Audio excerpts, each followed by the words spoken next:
Hi friends, welcome back to Rekhasri foods. ఈరోజు వీడియోలో bread Manchurian చూపిస్తున్నాను. నార్మల్ మంచూరియా చేయడానికి ప్రాసెస్ అనేది ఎక్కువ పడుతుంది. ఈ మంచూరియా చేయడానికి జస్ట్ ఒక 10 నిమిషాల్లో చేసి వచ్చండి. పిల్లలైతే భలే ఇష్టంగా తింటారు. జ్యూసీగా చాలా టేస్టీగా ఉంటాయి.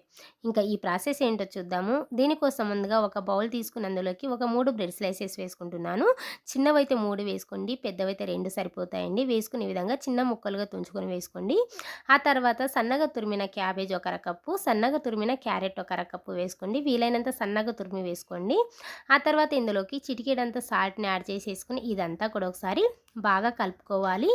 ఎక్కడ కూడా గడ్డలు లేకుండా బాగా మిక్స్ చేసుకోవాలండి. దీనికి వాటర్ ఏం అవసరం లేదు.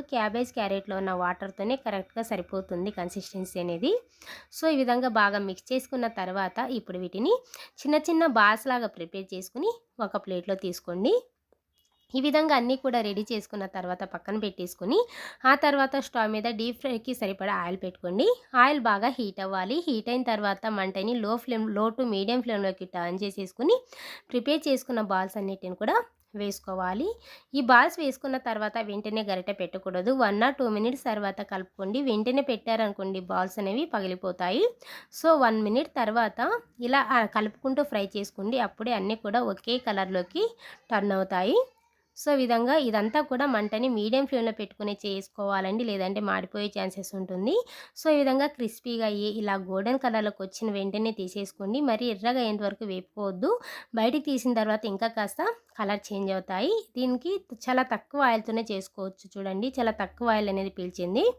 సో ఆ తర్వాత ఇప్పుడు ఒక బౌల్ తీసుకుని అందులోకి ఒక half spoon vinegar, half spoon soya sauce, ఒక స్పూన్ షెజ్వాన్ సాస్ వేసుకుంటున్నాను. మీ దగ్గర షెజ్వాన్ సాస్ లేకపోతే రెడ్ చిల్లీ సాస్ కూడా వేసుకోవచ్చు. అలాగే ఒక స్పూన్ టమాటా కెచప్ వేసుకోవాలి.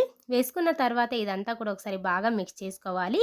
నెక్స్ట్ ప్రాసెస్ అంతా హై ఫ్లేమ్లో పెట్టుకోవాల్సి వస్తుందండి. అందుకని ఈ విధంగా అంతా కూడా రెడీ చేసుకొని పక్కన పెట్టేసుకోండి.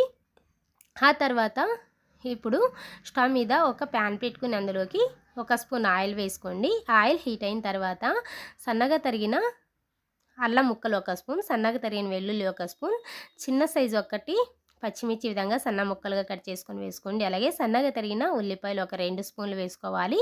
వేసుకున్న తర్వాత ఈ ఉల్లిపాయలను మరీ రెడ్ కలర్ అంటే బ్రౌన్ కలర్ వచ్చేంత వరకు వేయించుకోవద్దు. లైట్గా ఈ విధంగా ట్రాన్స్పరెంట్గా అయితే సరిపోతుంది.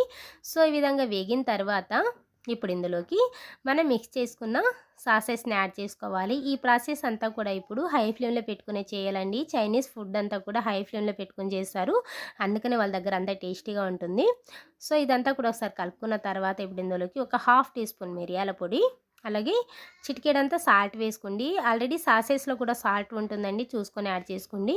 సో అంతా కూడా బాగా మిక్స్ చేసుకున్న తర్వాత ఇప్పుడు ఒక టీ స్పూన్ కార్న్ఫ్లోర్ వేసుకుని ఒక అరకప్పు వరకు వాటర్ వేసి మిక్స్ చేసేసుకుని అందులో వేసుకుని కలుపుకోండి. ఇలా కలుపుకున్న తర్వాత ఇదంతా కూడా కొంచెం చిక్కగా అయ్యేంత వరకు ఉడికించుకోవాలి.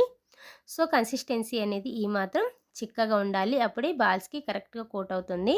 ఇప్పుడు ఇందులోకి ముందుగా ఫ్రై చేసుకున్న బాల్స్ అన్నిటిని కూడా వేసుకుని 1 నిమిషం పాటు బాగా టాస్ చేసుకోవాలి. సో ఈ విధంగా 1 నిమిషం పాటు బాగా టాస్ చేసుకున్న తర్వాత లాస్ట్లో సన్నగా తరిగిన ఉల్లికాడలు కానీ లేదా సన్నగా తరిగిన కొత్తిమీర కానీ అంతా కూడా వేసుకొని ఒకసారి బాగా మిక్స్ చేసుకోండి.